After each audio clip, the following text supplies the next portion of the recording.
On se retrouve aujourd'hui avec Rodrigo qui vous a préparé un condensé d'événements marquants qui ont eu lieu en Birmanie durant cette dernière décennie.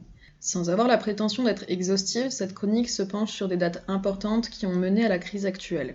Pour rappel, en ce mardi 9 mars 2021, les manifestations se poursuivent un peu partout en Birmanie. Il en est de même pour la sanglante répression en cours. Comme en témoigne le journal Le Monde, plusieurs dizaines de civils ont été tués et des fouilles dans les maisons sont opérées par les forces de sécurité à la recherche de manifestants. Les arrestations se multiplient tandis que les peines encourues sont lourdes, que ce soit pour les manifestants ou pour toute personne qui apporterait de l'aide à ces personnes. Comme vous l'expliquait hier Louis, ces crises sont récurrentes en Birmanie. Je vous laisse donc avec Rodrigo afin qu'il nous apporte plus de précisions sur la situation.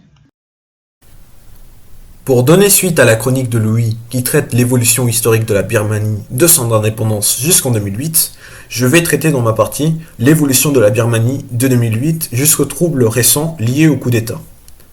L'histoire récente de la Birmanie peut se séparer en plusieurs phases, l'une d'entre elles étant la phase de troubles à l'ordre public qui aboutit plus ou moins en 2008, entre 2003 et 2008. Phase dans laquelle on retrouvera deux faits très marquants. En janvier, il y a des explosions de bombes dans tout le pays, explosions attribuées donc à des rebelles insurgés, et parmi lesquels des rebelles de l'ethnie Karen. En avril 2008, on a une proposition de la part du gouvernement qui publie un projet de nouvelle constitution qui octroie 25% des sièges du Parlement à l'armée et interdit à la chef de l'opposition Aung San Suu Kyi d'exercer ses fonctions. Plus tard, pendant la phase où la Birmanie est affectée par le cyclone Nargis, deux faits importants se déroulent en fin 2008. L'un qui concerne des procès expéditifs et arbitraires des militants politiques, avec des peines allant jusqu'à 65 ans. Ensuite, le deuxième fait important est que il y a donc un traité qui concerne l'exploitation et l'acheminement du gaz naturel en Chine par 4 entreprises étrangères. Ensuite, on passe à l'année 2009. En tout début d'année, la Thaïlande expulse des Rohingyas qui sont apparus au large de ses côtes. Et la Birmanie nie toujours l'existence de cette minorité-là dans son territoire. Plus tard, donc, commence le procès d'Aung San Suu Kyi. En août 2009, elle est reconnue coupable d'avoir enfreint les conditions de son assignation à résidence.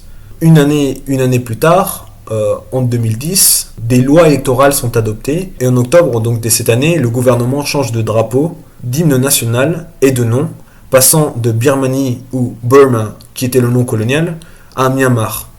Les élections de novembre 2010 ne satisfont pas l'opinion générale, puisque le principal parti soutenu par l'armée remporte d'une victoire éclatante, qui fait donc penser à une fraude électorale. Mais selon la junte militaire, ces élections marquent la transition entre le régime militaire et la démocratie civile. Et, chose assez cocasse, une semaine après la fin des élections, Aung San Suu Kyi est libérée de l'assignation à résidence à laquelle elle était forcée.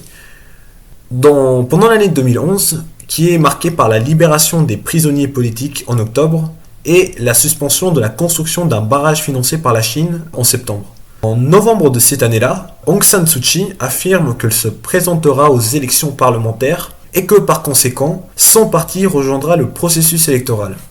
Un peu plus tard, les autorités birmanes acceptent un accord de trêve avec les rebelles de l'ethnie Shan et ordonnent à l'armée d'arrêter les opérations contre les rebelles de l'ethnie Kachin.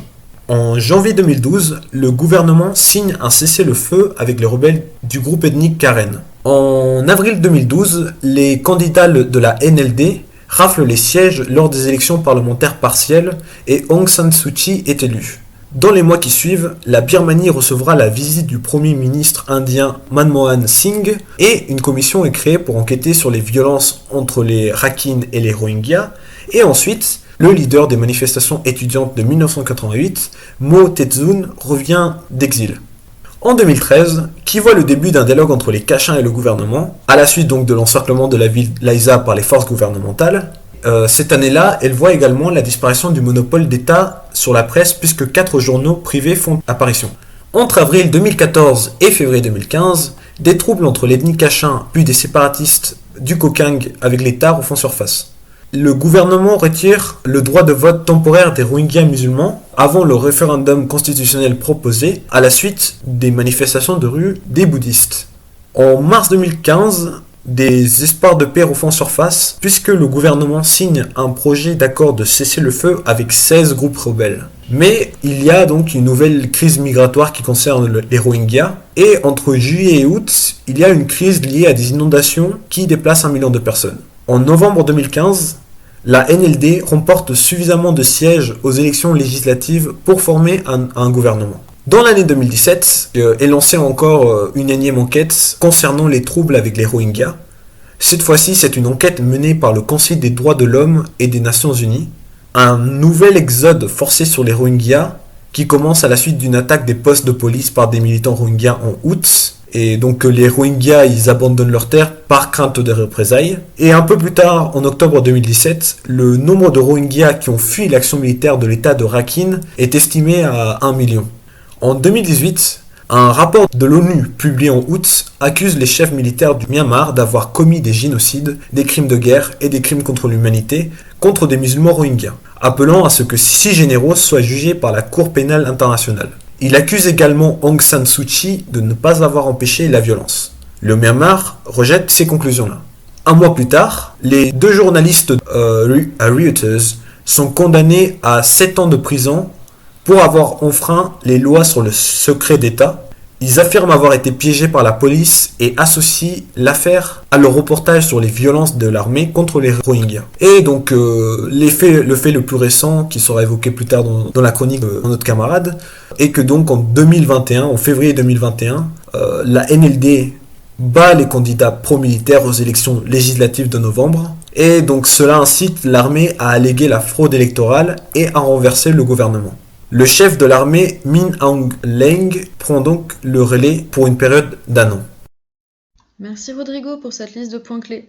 Donc on comprend finalement que la situation birmane, elle illustre plutôt bien des problématiques qui sont comparables à celles que vivent de nombreux États aujourd'hui. Donc on constate d'abord une ancienne et profonde crise démocratique. Alors qu'il y a 10 ans, on espérait un renouveau politique birman à la libération et prise de pouvoir de la figure idéalisée d'Aung San Suu Kyi, force est de constater que la situation elle a continué de dégénérer. Donc ce pays reste ainsi fracturé par des décennies de dictature et de nationalisme, mais aussi particulièrement autour des questions ethniques. C'est d'ailleurs ce point que Camille va vous résumer. À demain.